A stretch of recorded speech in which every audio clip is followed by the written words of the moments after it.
अब पौराणिक कथाओं पर आते हैं। हम जानते हैं कि इलियड होमर ने लिखा था। वो एक अंधा व्यक्ति था। उसने लिखा कि 14,000 घोड़े हैं, मगर क्योंकि हम जानते हैं कि उसने खुद घोड़ों को नहीं देखा होगा, इसलिए हम मानते हैं कि उसमें किसी तरह की ऐतिहासिक कहानी बुनी जा रही है।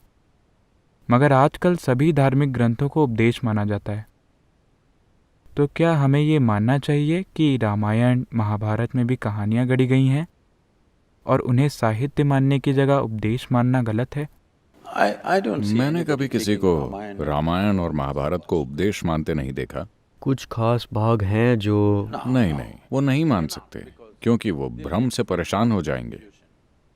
क्योंकि महाभारत में हर तरह के लोग हैं, बेहतरीन लोग, बुरे से बुरे लोग, इनके बीच हर तरह के स्त्री पुरुष उसमें हैं। 1 लाख से ज्यादा चरित्र हैं। उसे आप उपदेश कैसे मान सकते हैं? आपने कहानी बुनने की बात कही। मैं नहीं जानता कि आपने यूथ एंड ट्रूथ की बायलाइन देखी है या नहीं। ग्रंथों की गंभीरता से नहीं, गपशप करते हुए मजे में, क्योंकि गपशप हमेशा भरोसेमंद रही है। इतिहास में कभी किसी ने ऑफिशियल बातों पर विश्वास नहीं किया। आधिकारिक बातें चाहे जो भी हों, लोगों ने आसपास अपने दोस्तों और रिश्तेदारों से पूछा क्या हुआ। जब 5 लोगों ने 5 चीजें कही तो लोगों ने उस गपशप में से थोड़ी सी सच्चाई निकालने के लिए अपनी बुद्धि का इस्तेमाल किया। मगर लोगों ने हमेशा आधिकारिक बातों से अधिक गपशप पर भरोसा किया है कि नहीं? सिर्फ आज नहीं, हमेशा से। लेकिन ये देखते हुए कि इस गपशप से सत्य इतना बदल सकता है कि वो हमेशा के लिए खो जाए, तो क्या आपको लगता है कि ये चिंताजनक है? देखिए, पहले तो आप पूछ रहे हैं कि क्या वो वास्तव में हुआ, ठीक? नहीं, हम कह रहे हैं कि आपने जो तर्क दिया है, ये वही तर्क है जो आजकल आमतौर पर यह कहने के लिए इस्तेमाल किया जाता है कि जो इमारतें मुगलों ने बनाई थीं, ये वास्तव में मुगल इमारतें हैं ही नहीं। देखिए, अगर आप और ज्यादा दक्षिण की ओर जाएंगे तो वहां लोग सवाल करते हैं कि राम हुए थे या नहीं, ठीक है? ये बस खराब याददाश्त का सवाल है।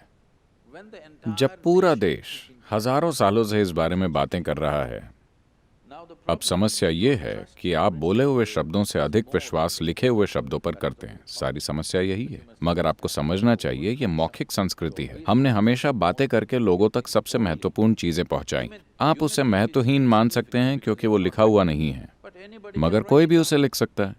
लोगों ने अब उसे लिख लिया है, अब वो एक लिखित शब्द है। मगर अब कोई सवाल करता है कि राम वास्तव में थे या नहीं। एक जगह नहीं, इस पूरी संस्कृति में अगर हर कोई एक ही कहानी की बात करता है, थोड़े बहुत फर्क के साथ। तो मेरे ख्याल से इलियाद का उदाहरण देते हुए भी उन्होंने यही बात कही कि ट्रॉय का युद्ध ज़रूर हुआ होगा, मगर होमर का कहना कि 14,000 घोड़े वहाँ थे, ये साफ तौर पर सच नहीं है। शायद राम थे, मगर जो बाकी चीज़ें लिखी गई हैं। देखिए, हम आखिरकार भारतीय हैं। हमने शून्य का आविष्कार किया। हमारे पास शून्य का इस्तेमाल करने की खास आज़ादी है। हम उसकी छूट ले रहे हैं। देखिए, 6-7 हजार साल पहले 100,000 लोग लड़े या 10,000 लोग लड़े, इससे कोई फर्क नहीं पड़ता। इस देश में कहानियों को जिस तरह कहा जाता है, उसमें तथ्य नहीं बल्कि सत्य महत्वपूर्ण होता है। आप एक खास सत्य बाहर लाने की कोशिश करते हैं। उसका तथ्य कि 100,000 लोग लड़े या 10,000 लोग, इससे क्या फर्क पड़ता है? आपको आज उस युद्ध को नहीं संभालना है, वो खत्म हो चुका है। तो महत्वपूर्ण चीज ये है कि मैं उससे क्या सीख सकता हूँ, ठीक है? अगर ये एक प्रश्न चिन्ह है तो हम उसके बारे में आगे बात कर सकते हैं। मेरे ख्याल से यही बात उन्होंने भी कही कि जब आप धार्मिक ग्रंथों को देखते हैं, जैसे आप किसी देखिए, उन्हें धार्मिक ग्रंथ मत कहिए, ये देश का इतिहास है। तो मान लीजिए कि आप किसी और साहित्यिक ग्रंथ को देखते हैं, तो आप उससे कुछ सीखते हैं। साहित्य अलग चीज है, इतिहास अलग है। साहित्य काल्पनिक हो सकता है। इतिहास में हमेशा 2 पक्ष दिखाए जाते हैं, इसलिए वो हमेशा आपके लिए कुछ मतलब रखता है। मैं कहता हूँ 6,000 साल पहले कोई आदमी था या नहीं, मुझे क्या समस्या है, जब तक कि आज मेरे जीवन में उसका कोई योगदान ना हो, है ना? लेकिन अगर इतिहास लिखा गया है और इतिहास का वर्णन स्पष्ट नहीं है। देखिए, मैं यही कह रहा हूँ, वर्णन इस तरह है। मान लीजिए 6000 साल पहले राम की एक पत्नी थी जिसका नाम सीता नहीं था, तो मुझे क्या समस्या होगी? We are हम not ये सवाल questioning नहीं whether कर the रहे हैं कि उनका name नाम was सीता था Not या only the नहीं। name, I'm saying, okay, he was not his. ठीक है, उसके पिता का नाम वो नहीं था, वो अलग तरह के इंसान थे, मुझे उससे क्या फर्क पड़ता है? हम घटनाओं के क्रम पर भी सवाल कर रहे हैं यहाँ You can. कि वे कैसे हुए थे। Sequence of events also you can question, but what? कौन सी घटना कब हुई, इस पर भी आप सवाल कर सकते हैं, मगर मैं ये पूछ रहा हूँ कि 6000 साल पुराने नाटक में अगर थोड़ी हेरफेर हो गई है तो ये आपकी समस्या नहीं है। समस्या सिर्फ ये है कि क्या हमारे लिए उसमें कुछ है। बात बस यही है। तो सवाल है कि इस देश में हम राम की पूजा क्यों करते हैं? वो कोई बहुत सफल व्यक्ति नहीं थे। अगर आप इसे ध्यान से देखें तो वो लगातार असफल रहे। हाँ, आज भी वो जमीन की समस्याओं से जूझ रहे हैं, इसीलिए आपने ये मुद्दा उठाया।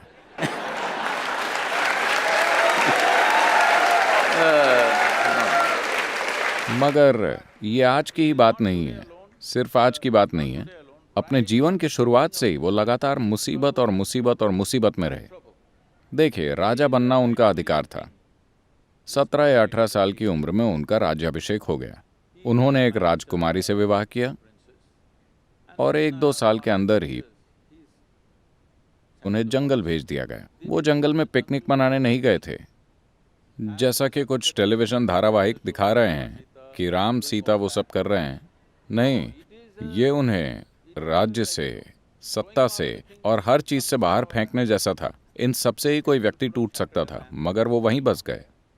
मगर राम एक शंकालु व्यक्ति भी थे। जब सीता उनके पास वापस आई तो पहले उन्हें अग्नि परीक्षा देनी पड़ी। पहले वो आग से गुजरी। We will come there, don't jump. First let's kidnap her, हम no? उस पर आएंगे, कूद कर वहां मत पहुंचिए, पहले उनका हरण तो कर ले। Now you're changing the... देखिए, अब आप चीजों का क्रम बदल रहे हैं। पहले उनका अपहरण करते हैं, ठीक है? First let's kidnap her, all right? Now, अब ये श्रीलंकाई लोग आकर उनकी पत्नी का अपहरण करके चले जाते हैं। आखिरकार वो एक राजा हैं। अगर कोई उनकी पत्नी को चुराकर 3000 किलोमीटर दक्षिण की ओर ले जाता है, ये पता लगाने के लिए कोई जीपीएस भी नहीं है कि श्रीलंका है कहाँ, ठीक है? उस समय में एक राजा होने के कारण वो इसका कोई स्थानीय समाधान खोज सकते थे। उनसे शादी करने के लिए बहुत सी स्त्रियां तैयार हो जाती हैं। वो एक राजा हैं, मगर वो उनकी खोज में जाते हैं, भारी भरकम सेना के साथ नहीं, बस वो और उनका भाई, आम लोगों की तरह। अगर एक व्यक्ति ये जाने बिना कि उसकी पत्नी कहाँ है, वो जीवित भी है या नहीं, या उसके साथ क्या हुआ है, अगर वो 3000 किलोमीटर दक्षिण तक चल कर जाता है, तो इसका मतलब है कि वो उनके लिए बहुत मायने रखती है। otherwise why would a man walk that distance? वो वहां जाते He हैं, goes there, एक तमिल सेना बनाते हैं, ये मत भूलिए। and then फिर युद्ध होता है, there is a fight. वो सैकड़ों लोगों को मार देते हैं और एक सुंदर शहर को जला देते हैं, अपनी पत्नी को वापस लाते हैं और रहने लगते हैं। इससे पहले मैं आपको बताता हूँ, वो 1 वर्ष के लिए हिमालय में प्रायश्चित करने जाते हैं। उनका भाई पूछता है, आप पागल हैं?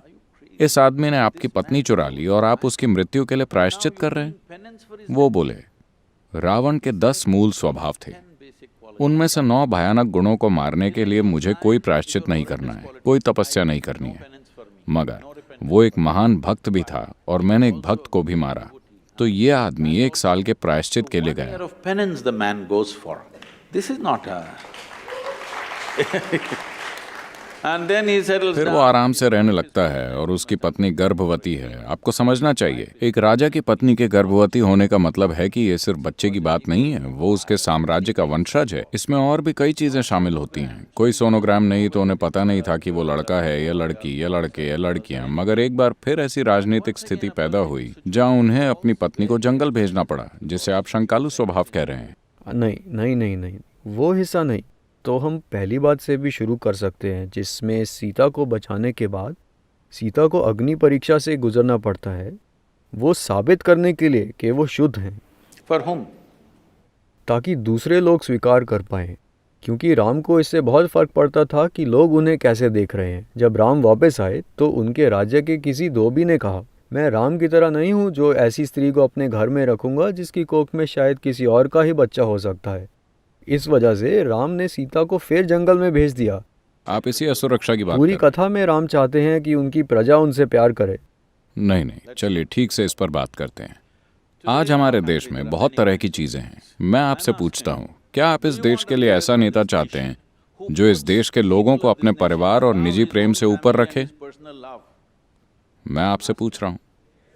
या आप एक धृतराष्ट्र चाहते हैं, किसी भी कीमत पर मेरा ही बेटा? आप एक ऐसा व्यक्ति चाहते हैं जो इस देश के नागरिकों को अपने परिवार से ऊपर रखता है। ये उनके लिए सिर्फ एक स्त्री नहीं थी, उन्होंने जाकर उसके लिए युद्ध लड़ा, 3000 किलोमीटर चल के गए। ये बस एक स्त्री नहीं थी, वो सीता के लिए जी रहे थे, मगर फिर भी उन्होंने गर्भावस्था की स्थिति में उसे जंगल वापस भेज दिया, अच्छी तरह ये जानते हुए कि ये उनके राज्य का भविष्य हो सकता है। देखिए, ये सिर्फ एक धोबी की बात नहीं है, यही आपकी गलती है। आप इन चीजों को शाब्दिक अर्थ में ले रहे हैं। एक धोबी ने कहा, यहां कहने का मतलब है कि आम लोग ऐसी बातें कर रहे थे। आम लोगों का राजा पर से विश्वास उठ गया है कि वो कहीं से कोई स्त्री ले आए और हमारी रानी बना दिया, क्योंकि रानी को राज्य की माता के रूप में देखा जाता है। हम ऐसी स्त्री को माता के रूप में नहीं देखना चाहते। वो यही कह रहे हैं कि वो किसी जगह जाकर किसी दूसरे आदमी के साथ रह चुकी है। उस समय के लोग यही कह रहे थे। तो अगर राजा कहता, मुझे कोई परवाह नहीं है कि आप क्या सोचते हैं, मैं अपनी पत्नी से प्रेम करता हूं और उसे अपने साथ रखूंगा, तो वो एक अच्छा राजा, अच्छा प्रशासक नहीं होता। तो उन्होंने अपनी प्रजा को उस स्त्री से ऊपर रखा जिसे वो बहुत बहुत ज्यादा प्रेम करते थे, और वो गर्भवती भी थी। ये उनके लिए छोटी बात नहीं थी, उनके लिए पूरी दुनिया थी, मगर फिर भी उन्होंने उसे जंगल भेज दिया। इसे नमन किया जाना चाहिए। This is why we bow down to the man. No? Please say it. No. ठीक है, आगे बढ़ते हैं। No, why? He has something to say, please. तो एक व्यक्ति के रूप में अपनी अलग अलग जिम्मेदारियां होती है। एक राजा के रूप में अलग जिम्मेदारियां होती हैं और एक इंसान के रूप में, परिवार के सदस्य के रूप में अपनी अलग जिम्मेदारियां होती है। आप अपनी पत्नी को फेंक नहीं सकते, उसे जंगल नहीं भेज सकते। ये उसे वस्तु की तरह देखने जैसा है। वे उसे गर्भवती इंसान की तरह नहीं देख रहे जिसे कई चीज़ों की ज़रूरत है। Well, then you are against Gautam Buddha. खैर, फिर आप गौतम बुद्ध के खिलाफ हैं, आप राम के हर किसी के खिलाफ हैं। मगर आपको सही संदर्भ में इसे समझना चाहिए कि अगर ये स्त्री उनके लिए कोई मायने नहीं रखती तो वो उसके लिए श्रीलंका तक नहीं जाते, लड़ाई लड़कर उसे वापस नहीं लाते। ये उनके अंदर का अहंकार था कि वे क्या How कर सकते can you? His pride you could have वो gone. चाहते तो अहंकार में 100 पत्नियां रख सकते थे, मगर वो इस स्त्री के लिए गए जो उनके लिए इतना मायने रखती थी। हाँ हाँ, आगे बढ़ते हैं। No, you must see. नहीं, आपको उनके कहे शब्दों पर ध्यान देना चाहिए। आपको देखना चाहिए कि उन्होंने सीता के बारे में क्या कहा, वो उनके लिए क्या मायने रखती थी। And what कई बार शब्दों से ज़्यादा ज़रूरी काम होते हैं। Why are you reading all these? आप उनके मन में इतने बुरे इरादे क्यों खोज रहे हैं? उन्होंने ऐसे इरादे नहीं प्रकट किए। He did not express. हम अपने शब्दों से कुछ भी कह सकते हैं। As far as you are देखिए, जहाँ तक आपकी बात है, आप वही जानते हैं जो आपने पढ़ा है। आप उनके जीवन के बारे में और कुछ नहीं जानते, न मैं ना आप। हाँ, बिल्कुल ठीक है। तो जो आपने पढ़ा है उसमें कहीं नहीं कहा गया है कि वो असुरक्षा के शिकार थे। कहीं ये नहीं कहा गया कि वो अपने अहंकार की वजह से गए। नहीं, हर जगह बहुत स्पष्ट रूप से कहा गया है। मैं आपको बताता हूँ, आज उनकी पूजा इसीलिए की जाती है क्योंकि हालांकि जीवन ने उनके सामने एक के बाद एक मुश्किलें रखी, इस आदमी ने कभी नाराजगी नहीं दिखाई, नफरत नहीं दिखाई, कभी क्रोधित नहीं हुए, वो वैरागी भी नहीं बन गए। उन्होंने जीवन भर अपना निजी दुख और तकलीफ दिल में रखते हुए अपना हर कर्तव्य पूरा किया। वो उस दिन तक अपनी प्रजा के लिए सबसे बेहतर काम करते चले गए। अगर इसे आप अहंकार का दोष मानते हैं तो